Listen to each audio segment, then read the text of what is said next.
आइए दोस्तों, मांग का सिद्धांत यानी कि थ्योरी ऑफ डिमांड में हम आगे देखते हैं कि मांग तालिका, मांग वक्र और मांग का नियम क्या होता है और इसे प्रभावित करने वाले कौन कौन से कारक हैं तथा मांग में विस्तार और संकुचन और मांग में वृद्धि और कमी को कैसे समझ सकते हैं। तो आइए आज हम इसका विस्तृत अध्ययन कर लेते हैं और इस पर हम एक चर्चा प्रस्तुत करते हैं। तो दोस्तों देखिए, मांग तालिका वो होती है जो विभिन्न कीमतों पर किसी दी हुई वस्तु की विभिन्न मात्राओं को खरीदने के लिए उपभोक्ता तत्पर रहता है। यानी कि वस्तु की कीमत में जैसे जैसे कमी या वृद्धि होती है तो वैसे वैसे ही उसकी मात्रा जो एक उपभोक्ता द्वारा खरीदी जाती है उसमें भी वृद्धि और कमी होती है। तो उसी संबंध को हम मांग तालिका के द्वारा जब प्रस्तुत करते हैं तो उसे मांग तालिका कहते हैं, और जब उसे हम वक्र रेखा द्वारा प्रस्तुत करते हैं तो उसे मांग वक्र कहते हैं। तो यहाँ पर हमने मांग तालिका बना ली है। तो इसमें हम देखते हैं कि वस्तु यक्ष वस्तु की कीमत और यक्ष वस्तु की मात्रा, यानी कि मात्रा जो दी हुई है वो इकाइयों में है और यक्ष वस्तु की कीमत जो है वो रुपये में दी हुई है। यानी कि जब हम कीमत को नापते हैं तो उसे मनी में ही नापते हैं, और जब हम किसी वस्तु की नापते हैं, मात्रा को नापते हैं, तो हम उसकी किसी न किसी इकाई को लेते हैं। तो यहाँ पर हम देखते हैं कि जैसे ही 4 रुपए, यानी वस्तु की कीमत जब 4 रुपए है तो उसकी 12 इकाइयों की मांग हो रही है, और जब उसकी कीमत बढ़कर 6 रुपए हो गई है तो उसकी 10 इकाइयों की मांग हो रही है। वहीं जब वस्तु की कीमत और बढ़कर 8 हो जाती है तो उसकी इकाइयां जो मांगी जाती हैं वो घटकर 8 रह जाती हैं। वहीं वस्तु की कीमत जब 10 हो जाती है तो इकाइयां घटकर 6 रह जाती हैं, और वस्तु की कीमत जब बढ़कर 12 हो जाती है तो इकाइयों की जो संख्या है वो घटकर 4 रह जाती है। तो इस तरह से इसमें जैसे जैसे वस्तु की कीमत में वृद्धि होती है वैसे वैसे वस्तु की मांगी गई मात्रा में कमी होती जाती है। तो इसे ही जब हमने यहाँ पर यानी कि एक वक्र रेखा खींची है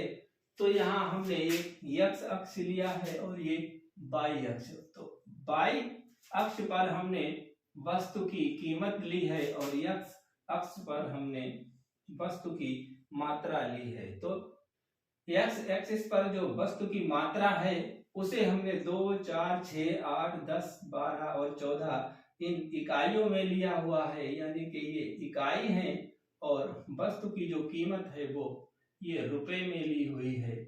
तो ये जो कीमत है वो 2 रुपए, 8 रुपए, 6 रुपए, 2 रुपए, 4 रुपए, 6 रुपए, 8 रुपए, 10 रुपए, 12 रुपए और 14 रुपए है। तो ये इस तरह से जो हमारी ये मांग वक्र बनकर तैयार होता है, ये रेखा जो बनती है इसे मांग रेखा या मांग वक्र कहते हैं। इसे ही मांग रेखा या मांग वक्र के नाम से जानते हैं, जो हमारी ये डी लाइन बनकर तैयार हो गई है। तो इसे आप किसी भी वस्तु की जो मात्राएं हैं और जिन विभिन्न कीमतों पर कोई उपभोक्ता खरीदने के लिए तैयार है, खरीदने के लिए तत्पर है, उसे जानकर आप उसे बना सकते हैं।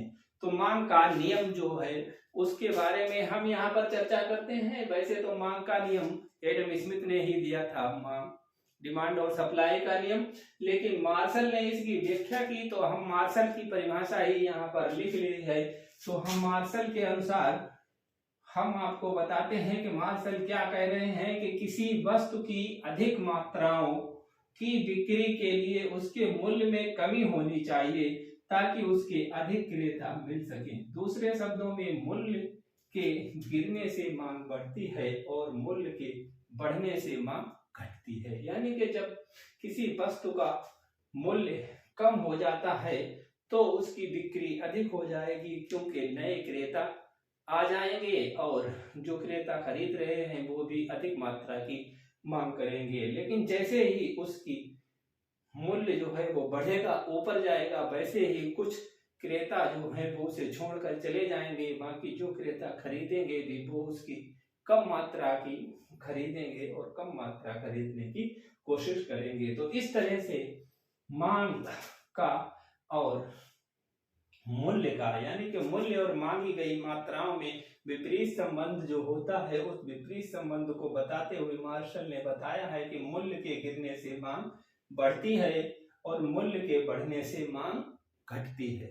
यही मांग का नियम है। और ये मांग का नियम कब लागू होगा, इसके लिए कुछ मान्यताएं भी दी गई हैं। अर्थशास्त्र में अधिकतर सभी नियमों के साथ अन्य बातें समान रहे शब्द जोड़ा जाता है, तो वो अन्य बातें जो होती हैं वो अर्थशास्त्र में मान्यताएं होती हैं, यानी कि ये चीजें होनी ही चाहिए तब ये नियम लागू होगा, अन्यथा ये नियम लागू नहीं होगा या बहुत ही कम लागू होगा। जैसे कि उपभोक्ता की आय स्थिर रहनी चाहिए, यानी उपभोक्ता है तो वो किसी वस्तु की मांग कर रहा है, यदि उस वस्तु का प्राइस बढ़ता है, जिस रेशियो से उसका प्राइस बढ़ा उसी रेशियो से अगर उपभोक्ता की आय भी बढ़ जाती है तो मांग जो है वो स्थिर रहेगी, मांग जो है वो कम नहीं होगी, मूल्य के बढ़ने के बावजूद भी मांग कम नहीं होगी।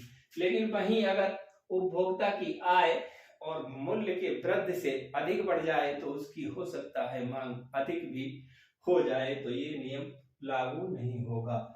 अगली मान्यता है कि उपभोक्ता की रुचि, आदत व फैशन में कोई परिवर्तन नहीं होता है। जैसे किसी वस्तु की यदि मूल्य में कमी हो जाती है, यानी कि हम देखते हैं कि किसी वस्तु के मूल्य में कमी हो गई, लेकिन उपभोक्ता की रुचि उस वस्तु पर नहीं रही, उस वस्तु की रुचि जो है वो उपभोक्ता की खत्म हो गई, तो इसकी डिमांड भी कम ही हो जाएगी। यानी कि जैसे रुचि में परिवर्तन हो गया तो ये नियम लागू नहीं होगा। अगला है कि स्थानापन्न वस्तुओं की कीमत स्थिर रहनी चाहिए, यानी कि यदि उस बाजार में कोई स्थानापन्न वस्तु है तो उसकी कीमत स्थिर हो, लेकिन यदि उसकी कीमत स्थिर है और उस स्थानापन्न वस्तु की दूसरे की कीमत बढ़ी है तो उस स्थानापन्न वस्तु की भी मांग बढ़ जाती है। तो इसलिए स्थानापन्न वस्तु जो है वो उसकी कीमत जो है वो स्थिर रहनी चाहिए। लेकिन अगली शर्त इन्होंने ये भी रख दी है कि वस्तु की कोई निकट स्थानापन्न बाजार में नहीं होनी चाहिए, यानी कि जिस बाजार में कोई यक्ष वस्तु बिक रही है उसी बाजार में यदि उसकी एकदम निकट स्थानापन्न बाई वस्तु भी वहीं पर मौजूद है और यक्ष वस्तु की अगर कीमत बढ़ जाती है तो उसकी मांग जो है वो कम हो जाएगी और वो मांग दूसरी वस्तु की मांग जो है वो निकट स्थानापन्न वस्तु की मांग जो है वो होने लगेगी। तो इस तरह से कोई निकट स्थानापन्न वस्तु बाजार में नहीं होनी चाहिए, तभी ये मांग का नियम लागू होगा। और ये निकट स्थानापन्न वस्तु जो होती है उसका अध्ययन अलग से किया जाता है, जिसे कि आड़ी मांग और तिरछी मांग के नाम से जानते हैं, जिसका हम पिछले वीडियो में भी कुछ जिक्र कर चुके हैं। तो यहाँ पर हम देखते हैं अगली मान्यता क्या है कि भविष्य में वस्तु के दुर्लभ होने की संभावना नहीं रहती, यानी अगर कोई वस्तु ऐसी है उसमें अगर पता चलता है कि आगे आने वाले समय में ये वस्तु दुर्लभ हो जाएगी, मिलेगी ही नहीं, तो उसकी कीमत बढ़ने पर उसकी मांग कम नहीं होगी बल्कि बढ़ जाएगी। यानी कि यदि कोई वस्तु ऐसी है जो भविष्य में दुर्लभ हो जाएगी तो ये नियम, मांग का नियम उस पर लागू नहीं होगा। वस्तु प्रतिष्ठा रक्षक नहीं होनी चाहिए, यानी कि कोई वस्तु ऐसी नहीं होनी चाहिए जिससे कि मनुष्य की प्रतिष्ठा में रक्षा हो या प्रतिष्ठा बढ़े, जैसे कि स्वर्ण और हीरा। तो इनकी मांग जैसे कीमत बढ़ती है वैसे इनकी मांग भी बढ़ती चली आती है। तो प्रतिष्ठा रक्षक वस्तु नहीं होनी चाहिए। उपभोक्ता आपस में प्रतियोगिता करते हो, यानी कि उपभोक्ता और विक्रेता आपस में प्रतियोगिता करते हो, उपभोक्ता का किसी विक्रेता से कोई संबंध नहीं होना चाहिए, उसका जो है उपभोक्ता और विक्रेता का ही संबंध होना चाहिए। नहीं तो यदि उसकी मांग बढ़ेगी जब भी उपभोक्ता जो है वो अपने संबंधों की बदौलत उससे जो है वो कीमत अगर बढ़ जाएगी, जब भी मांग पर कोई प्रभाव नहीं पड़ेगा, क्योंकि उपभोक्ता और विक्रेता का एक रिलेशनशिप अगर कोई है तो उससे उस पर फर्क नहीं पड़ेगा। वो रिलेशन उस वस्तु को इस नियम को लागू होने से कुछ हद तक रोक देगा। तो दोस्तों ये थी हमारे इस मांग के नियम की मान्यताएं। अब मांग में विस्तार एवं संकुचन तथा मांग में वृद्धि और कमी कैसी होती है। तो मांग में विस्तार हम यहाँ पर ये देखते हैं कि ये डी रेखा जो डिमांड रेखा है, अगर इसी रेखा पर किसी वस्तु की कीमत थोड़ी कम हो जाए और उसकी मांग जो है वो बढ़ जाए, यानी कि इस तरह यदि ए से और बी के स्तर पर अगर आ जाए तो इसी रेखा पर वस्तु की मांग में वृद्धि हुई है, लेकिन इस वृद्धि को वृद्धि ना कहकर विस्तार कहेंगे, क्योंकि डिमांड रेखा एक ही रहती है। तो इस पर अगर हम आगे के तरफ चलते हैं तो ये जो है वो वस्तु का मांग का में विस्तार है। और वहीं यदि हम इसी रेखा पर बाएं की तरफ चलते हैं, यानी कि हम यहाँ पर इसी रेखा पर वस्तु की मांग में कुछ कमी हो जाती है तो इसे संकुचन के नाम से जानते हैं। यानी कि मांग में विस्तार और मांग में संकुचन, ये दो पहलू हैं। तो मांग में विस्तार उसी डिमांड रेखा पर मांग बढ़ने से है, मांग में संकुचन उसी डिमांड रेखा पर मांग के कम होने से है। जबकि मांग में वृद्धि और कमी से आशय इस डिमांड रेखा का ऊपर चला जाना है, यानी कि नई मांग रेखा आ जाएगी, तब जो है वस्तु के मूल्य में वृद्धि होगी। और वहीं जब ये डिमांड रेखा नीचे की तरफ जाएगी तो इस रेखा पर ही जो है मध्य में ये जो है वो वृद्धि होगी और ये कमी हो जाएगी, यानी मांग में वृद्धि और मांग में कमी। इसे आप इस तरीके से समझ सकते हैं। तो इस तरह के सवाल हमारी परीक्षाओं में खूब आते हैं कि मांग में विस्तार क्या है और मांग में संकुचन क्या है, और ऐसे जो है वो डायग्राम भी दिए होते हैं और उनमें से छांटना होता है। तो दोस्तों यदि आपकी ये समझ में आ जाएगा तो आप इसे कभी भी नहीं भूलेंगे, क्योंकि जब एक ही रेखा पर मांग में वृद्धि और कमी होती है तो उसे विस्तार और संकुचन कहते हैं, लेकिन जब नई डिमांड रेखाएं आ जाती हैं तो मांग में वृद्धि और कमी कही जाती है। आगे हम देखते हैं कि मांग को प्रभावित करने वाले कारक कौन कौन से हैं। तो दोस्तों मांग को प्रभावित करने वाले कारक हैं वस्तु का मूल्य, यानी कि वस्तु का मूल्य जैसे जैसे कम होगा वैसे वैसे उसकी मांग बढ़ेगी।